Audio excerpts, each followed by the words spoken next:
புது ப்ராஜெக்ட் ஏதாவது கொடுக்க போறீங்களா? இன்னொரு ப்ராடக்ட்டும் லான்ச் பண்ணலாம்னு இருக்கேன். டைம் ஆச்சு, காவியா வந்துருவா. கரெக்டா இன்னும் 4 நிமிஷம் இருக்கு. மேம், ஒரு super idea. Scented candles idea எப்படி? கப்பல்ஸ்லாம் இப்போ இதான் மேம் எதிர்பார்க்கறாங்க. கேண்டில்க்கெல்லாம் என்ன கஸ்டமைஸ் பண்ண முடியும்? இப்போ லவ்வர்ஸா இருந்தா லவ்வர்ஸ் கேண்டில், அதே கப்பல்ஸா இருந்தா ரொமான்டிக் வேர்ட்ஸ் வர கேண்டில். இந்த கேண்டில் எரிஞ்சு முடிஞ்ச உடனே நியான் கலர்ல அவங்க சொல்ற மெசேஜ் வர மாதிரி பண்ணி கொடுத்தா நல்லா இருக்கும்ல? Sounds good. இந்த ப்ராடக்ட்க்கு எப்படி ஆட் பண்ணுவீங்க? இப்போ நீங்களும் நானும் ஃப்ரெண்ட்ஸ், உங்களை மீட் பண்றதுக்காக நான் வர சொல்லிருக்கேன். ஓகேவா? பேக்ரவுண்ட்ல ஒரு நல்ல லவ் மியூசிக் ஓடிக்கிட்டு இருக்கு. நல்ல இருட்டு, சில்லுன்னு வெதர். அதை அப்படியே ஃபீல் பண்ணிக்கோங்க. உங்க முன்னாடி ஒரு கேண்டில் இருக்கு. இப்போ நான் பேச ஆரம்பிக்க போறேன். தாரா, என்னைக்கு நான் உன்னை ஃபர்ஸ்ட் டைம் பார்த்தனோ அப்பவே நான் விழுந்துட்டேன். என் உலகமே ஒன்னு சுத்தி தான் ஓடிக்கிட்டு இருக்கு. நீயும் நானும் ஒன்னு சேர்ந்தோம்னா இந்த இருட்டெல்லாம் வெளிச்சமா மாறிடும். அதுக்கு உதாரணமா இந்த கேண்டில பாரு.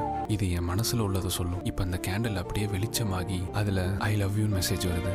அப்ப நான் உன் கண்ணை பார்த்தாரா I love you. I love you too Deepak. சூப்பருங்க, கேரக்டராவே மாறிட்டீங்களே. இப்ப சொல்லுங்க, இந்த ப்ராடக்ட்டும் ஆடும் எப்படி இருக்குன்னு. வண்டர்ஃபுல். அப்ப இதுவும் எனக்கு தானே? எல்லாமே உங்களுக்கு தான். ப்ராடக்ட் பிடிச்சிருந்தா நீங்க ப்ரொசீட் பண்ணுங்க. எனக்கும் ரொம்ப பிடிச்சிருக்கு. இதுக்கு மேல லேட் பண்ண வேணாம்னு தோணுது. நான் உடனே இந்த ப்ராஜெக்ட் சக்சஸ்ஃபுல் ஆக்க எல்லா முயற்சியும் எடுக்க போறேன். ஆல் தி பெஸ்ட்ங்க. Your time ends now. Kavya, அப்படியே என்ன பாரு. எஸ், யார தூக்குனா நீ வருவேன்னு சரியா பிடிச்சம் பாத்தியா? இப்ப தெரியுதா? டேய் பிச்சமுத்து, கொண்டு வா. Welcome back Kavya. நீ என்கிட்ட வந்துட்டல்ல, அது போதும். நான் உன்னை எதுவும் கேட்க மாட்டேன். இந்த வாங்க.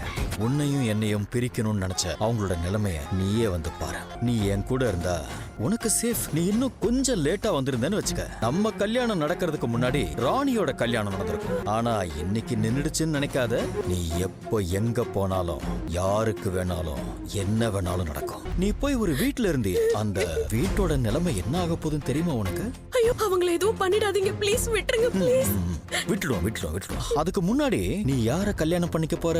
உத்தமனை கல்யாணம் பண்ணிக்க போறேன். இப்பதான் நல்லா. இனிமே நீ எங்கேயும் போக மாட்டல? போக மாட்டேன். என்னை விட்டு பிரியணும்னு நினைக்க மாட்டேன். ப்ராமிஸ் பண்ணு காவியா. இனிமே நம்மள யாரும் பிரிக்கணும்னு நினைக்கவே கூடாது. ஏய், இவங்கள வீட்டுல கொண்டு போய் விட்டுருங்கடா. சரிங்க. இப்ப போலாமா? காவியா மேல தூசு கூட படாம பத்திரமா வீட்டுக்கு கூட்டிட்டு வந்திருக்கேன். மேல கைப்பட்டுச்சு அவ்வளவுதான். யாரும் காவியா கிட்ட எதுவும் கேட்க கூடாது. காவியா நல்ல பொண்ணுதான். உங்க அம்மா கிழவியும் இந்த 2 ஃப்ரெண்ட்ஸுங்களும் தான் இவள மறைச்சு வச்சிருந்தாங்க. இத்தனையும் பண்ணிட்டு உங்க அம்மா என் மேலேயே போலீஸ்ல கம்ப்ளைண்ட் கொடுத்திருக்காங்க. அந்த பொண்ணுங்க 2 பேரையும் தூக்குன உடனே காவியா ஓடி வந்துட்டா. யாரை எப்படி நடத்தணும்னு எனக்கு தெரியும்ல. கல்யாணம் வரைக்கும் காவியாவுக்கு இனிமே ஏதாவது பிரச்சனை வந்துச்சு அவ்வளவுதான்.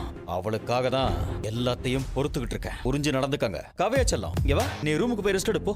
காவியா, நில்லுமா. ஸ்டேஷன்ல கொண்டு போய் நிக்க வச்சு என்னெல்லாம் பேசுன? ஏமா அந்த சின்ன புத்தி உனக்கு? யாருக்குடா சின்ன புத்தி? பெத்த தாய மனநல சரியில்லைன்னு சொன்னியே, உனக்கு தான்டா சின்ன புத்தி. காவியாவை இப்ப மாப்பிள்ள வீட்ல கொண்டு வந்து விட்டுட்டாரு. என்ன செய்வீங்க? ஏய், என்ன வேணாலும் செய்ய வேண்டி. இங்க பாரு, இந்த கல்யாணத்தை நிறுத்தி காட்டனா இல்லையான்னு பாரு.